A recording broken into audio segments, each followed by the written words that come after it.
AJ, do you think that the NIL deal will be beneficial to college athletes?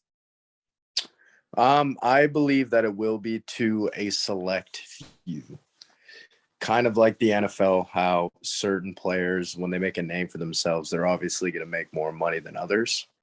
I feel like if you're not a big name college athlete, then necessarily the money won't be there as expected as it will to be to like someone that's a 5-star QB or something that's more along those lines of, I wouldn't say a better athlete, but I would say a more known athlete. But I mean, I think it's great. I think it's a great idea. I think it's a good way for college athletes to get a little bit of money off the field, considering that football is like a full-time job. So, absolutely. I mean, I think that there's a lot of pros and cons to it. I think that as far as like the landscape of college sports, I think that it's going to make it more competitive and more of like a pay to play. I think it's fair for them to be paid because when college athletes, make videos and are releasing their own content, they're putting in the work to create a brand and to create an image under their own name.